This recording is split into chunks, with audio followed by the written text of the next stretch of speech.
उत्तर प्रदेश इंतखाब के चलते सियासी हलचल उरूज पर है। इस बीच कांग्रेस पार्टी ने पहली लिस्ट जारी कर दी। कांग्रेस जनरल सेक्रेटरी प्रियंका गांधी ने कांग्रेस की पहली लिस्ट जारी की।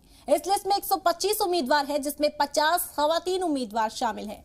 उन्नाव रेप विक्टिम की वालिदा को भी कांग्रेस ने उम्मीदवार बनाया है। प्रियंका गांधी ने बताया कि कांग्रेस के उम्मीदवारों में खवातीन के साथ साथ कुछ सहाफी, एक एक्ट्रेस और सामाजिक कारकुन भी शामिल हैं। बड़े नामों की बात करें तो सलमान खुर्शीद के आलिया लुइस खुर्शीद को टिकट मिला है। उन्नाव से कांग्रेस ने आशा सिंह को उम्मीदवार बनाया है। इसके अलावा एनआरसी सीए के खिलाफ एहतजाज करने वाली सदफ जाफर को उम्मीदवार बनाया गया है। इसके अलावा आशा वर्कर पूनम पांडे को टिकट दिया गया। कांग्रेस की लिस्ट जारी करते हुए प्रियंका गांधी ने कहा कि हमारी उन्नाव की उम्मीदवार उन्नाव गैंगरेप मुतासिरा की वालिदा है। हमने उनको मौका दिया है कि वो अपनी जद्दोजहद जारी रखें। जिस सत्ता के जरिए उनकी बेटी के साथ जुल्म हुआ और उनके खानदान को बर्बाद किया गया, वही सत्ता वो हासिल करें।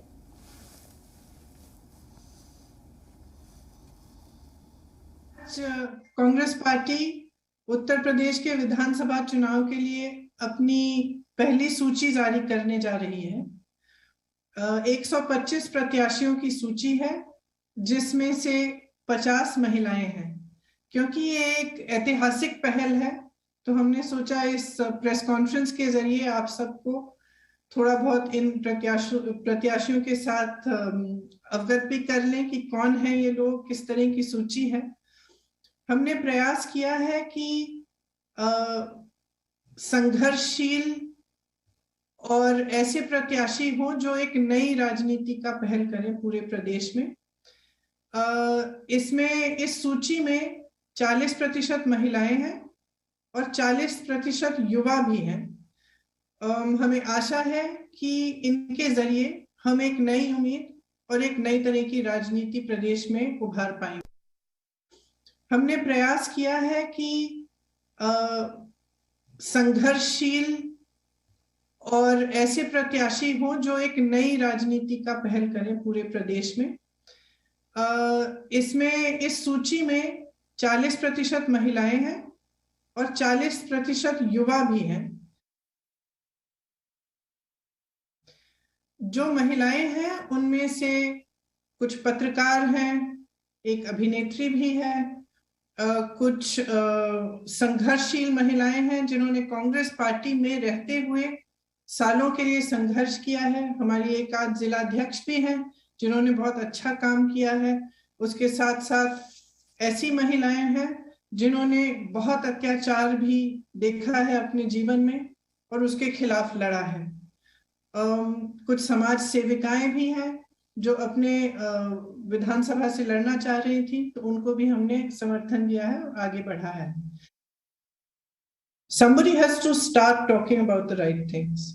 And I feel very strongly that we have to steer the politics not just of Uttar Pradesh but of the country in a more positive and constructive direction. We have to be talking about issues of development, education, health. Look at our health expenditure in the times of Corona. Look at the amount we are spending on education.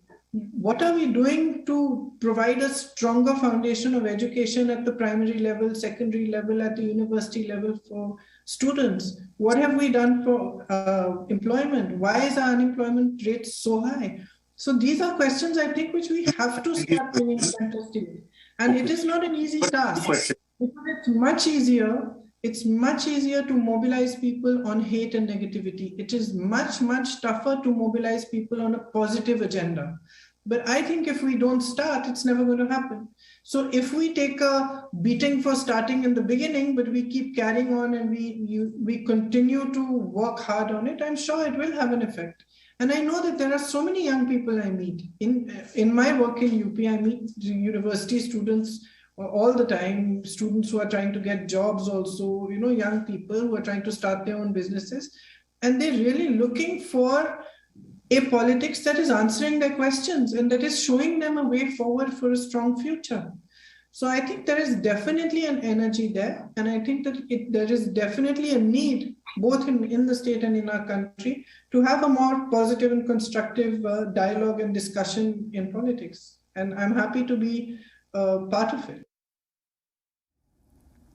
Congress के पहले चरण में उम्मीदवार प्रियंका गांधी ने press conference कर कांग्रेस के उम्मीदवारों की पहली फहरिस्त जारी कर दी है, जिसमें 125 उम्मीदवार शामिल हैं। और इस पर तफसीली बातचीत करने के लिए हमारे नुमाइंदा शोएब रजा इस वक्त हमारे साथ जुड़ गए।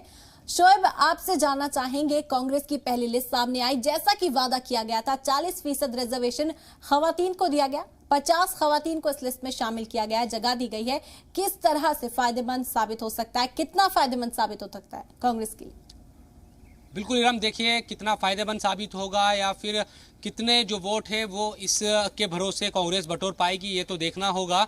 लेकिन ये बात सही कि जो नारा कांग्रेस की तरफ से दिया गया कि लड़की हो लड़ सकती हो, और ये कैंपेन पूरा चलाया जा रहा है और चलाया गया, इसको ही आधार बनाकर लगातार कांग्रेस या प्रियंका गांधी लगातार ये कहती रही है कि वो महिलाओं को 40% हिस्सेदारी देगी और वो उनको टिकट देगी। और उसकी जो झलक है वो पहली सूची में नज़र भी आई। 125 के करीब जो उम्मीदवार है उनकी लिस्ट जारी की गई है शुरुआत में, और उसमें से जो 40% हिस्सेदारी एक तरीके से महिलाओं की नजर आई। बड़ी जो एक तरीके से कहे कि जो बात है कांग्रेस की तरफ से वो ये रही कि उन्नाव में जो रेप पीड़िता है उनकी मां को उम्मीदवार बनाया गया है। एक मैसेज देने की कोशिश की गई है कि जो कांग्रेस है वो ऐसी महिलाओं को आगे बढ़ाने की कोशिश कर रही है जिनका शोषण हुआ है समाज में, और उनको राजनीति में लाकर ला रही है कांग्रेस, और एक तरीके से उनको वो रास्ता दिखा रही है जिससे उनका जो संघर्ष है वो इंसाफ के लिए लड़ाई लड़ सके और राजनीति में आकर अपने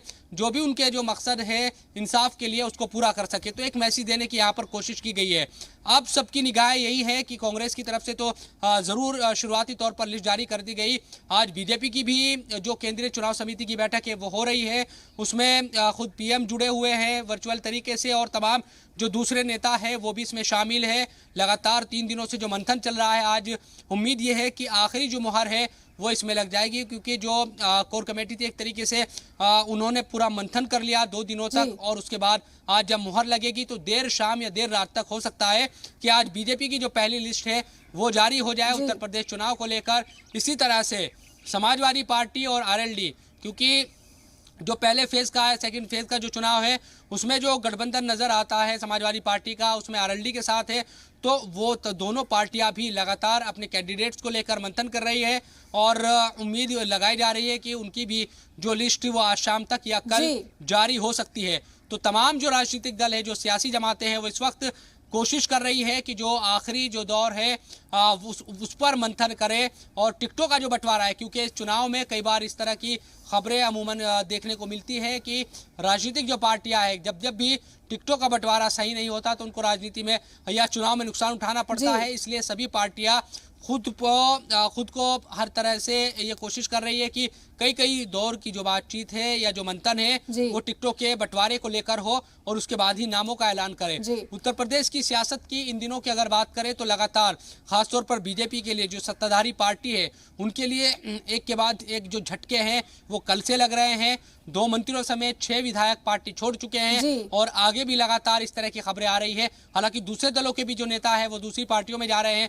कांग्रेस के नेता इमरान मसूद वो छोड़कर गए, इसीलिए तरह से समाजवादी पार्टी के भी कई लोग बीजेपी में शामिल हो रहे हैं। लेकिन 2 मंत्रियों के इस्तीफे के बाद, चाहे वो स्वामी प्रसाद मौर्य की बात करें या दारा सिंह की बात करते हैं, इन तमाम जो नेताओं के छोड़ने के बाद यकीनन उत्तर प्रदेश की सियासत गरमाई है।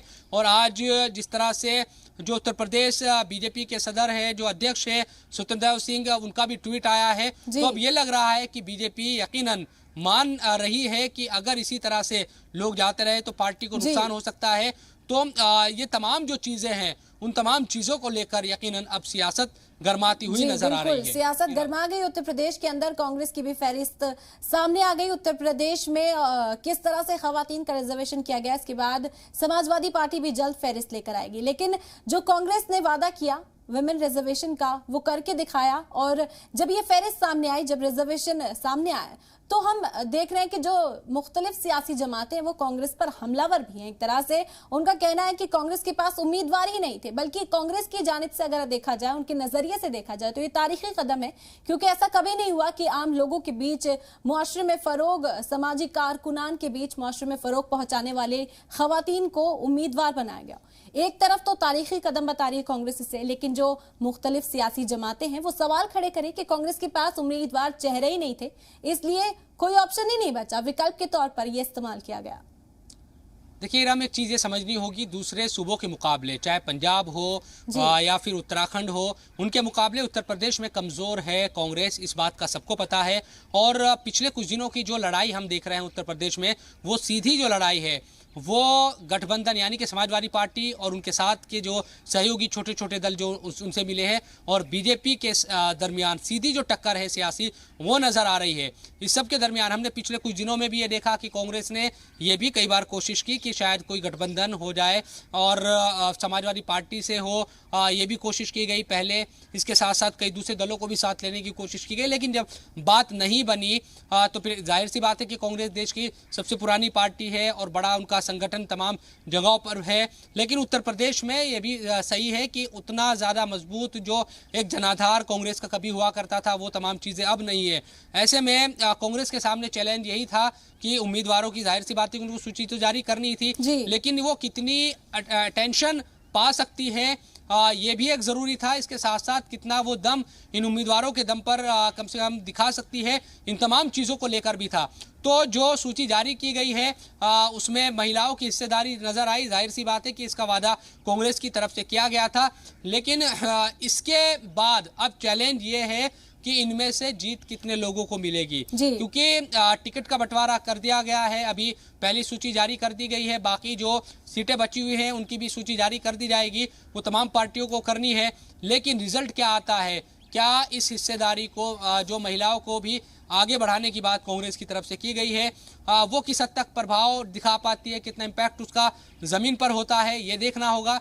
इसी तरह से तमाम जो दूसरे दल है हम उनको भी देख रहे हैं कि क्या कांग्रेस की तरफ से जिस तरह से लड़की हूँ लड़ सकती हूँ ये कैंपेन चलाया जा रहा है, इन तमाम चीज़ों का असर क्या दूसरी पार्टियों पर भी एक दबाव बनेगा, क्या वो भी महिलाओं को उसी तरह से हिस्सेदारी देंगे क्या टिकटों के बंटवारे में, ताकि ज़्यादा से ज़्यादा जब विधायक महिला जीतकर आएगी तो वो विधानसभा में अपनी बातों को उसी तरह से रख सकेगी। ये जो तमाम चीज़ें हैं उसको तो देखना ही होगा। लेकिन ये बात सच है कि उत्तर प्रदेश में जिस तरह से समाजवादी पार्टी बनाम बीजेपी इस वक्त है, उस लड़ाई में कांग्रेस थोड़ा पीछे नजर आ रही है, उस तरह से खड़ी हुई वहां पर नहीं दिखाई देती। इसके पीछे की कई वजह है, वो एक लंबी चर्चा है, लेकिन फिर भी कांग्रेस की तरफ से चूंकि मैदान में कांग्रेस उतरी है और कोशिश ये की गई है कि ज़्यादा से ज़्यादा जहां भी उम्मीदवार उनके हैं वहां पर तेजी के साथ प्रचार हो, लोगों के बीच जाया जाए, अपनी बातों को रखा जाए। इन तमाम चीज़ों का असर क्या होगा,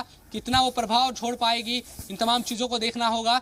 अब यकीनन सबसे ज़्यादा जो नज़र है वो समाजवादी पार्टी और आरएलडी के जो उम्मीदवारों का ऐलान होना है और बीजेपी के उम्मीदवारों का जो ऐलान होना है, ताकि ये क्लैरिटी एक आ सके कि फर्स्ट फेज में किन किन उम्मीदवारों को मैदान में उतारा गया है और जो सियासी एक जंग पिछले कई दिनों से चल रही है वो और ज़्यादा रोमांचक हो जाएगी इसके बाद, क्योंकि लगातार ये भी चीज़ें नज़र आ रही है। एक तरफ जहां अलग अलग जो राजनीतिक पार्टियां हैं वो पूरा दम खम दिखा रही है ज़मीन पर, वहीं जिस तरह से दल बदलू राजनीति एक तरीके से नेता एक दल को छोड़कर दूसरे दलों में जा रहे हैं, उससे भी कहीं ना कहीं जो राजनीतिक समीकरण है वो बदलते नजर आ रहे हैं। और जो एक ये खबर है कि अयोध्या से योगी आदित्यनाथ चुनाव लड़ने जा रहे हैं, जिस तरह से ये तमाम चीज़ें हैं उसका तोड़ क्या, ओबीसी जो गोलाबंदी एक तरीके से कहे या गोलबंदी करने की कोशिश अखिलेश यादव और जो स्वामी प्रसाद मौर्य और दूसरे जो लोग छोड़कर बीजेपी को जा रहे हैं उन तमाम नेताओं की तरफ से की जाती है, तो क्या वो तोड़ होगा, क्या हिंदुत्व का जो ओबीसी को एक इकट्ठा करने की कोशिश की जाएगी और कितना वो असरदार होने वाला है, इन तमाम चीज़ों को देखना इस चुनाव में बड़ा दिलचस्प होने जा रहा है। क्योंकि 2017 में यही फॉर्मूला बीजेपी ने अपनाया था कि तमाम जो ओबीसी जो वोटर है जो उत्तर प्रदेश में 40 से 42% तक पहुंचता है और यादव वोट बैंक की जहां तक बात है उसको ये माना जाता है कि वो समाजवादी पार्टी के साथ जाता है। इसके अलावा जो दूसरी ओबीसी है, चाहे वो मौर्य समाज हो, सैनी समाज हो, कुशवाहा समाज हो, ये तमाम जो ओबीसी में आने वाले वोटर है इनको कितना किस हद तक ये भी काफी शोएब ये जो तबके हैं पिछड़े पासमानदा तबके बेहद इम्पैक्टफुल हैं। अगर वोट की बात करें, इनके हाथ में मजबूत वोट है और इसके अलावा खवातीन को भी साइलेंट वोटर कहा जाता है। तो अब देखना है सभी पार्टियां अपनी अपनी तरह से वोटर्स को साधने में लगी है, किसका कितना नतीजा सामने आएगा ये तो आने वाला वक्त ही बताएगा। बहुत बहुत शुक्रिया शोएब, खास बातचीत हमारे साथ करने के लिए।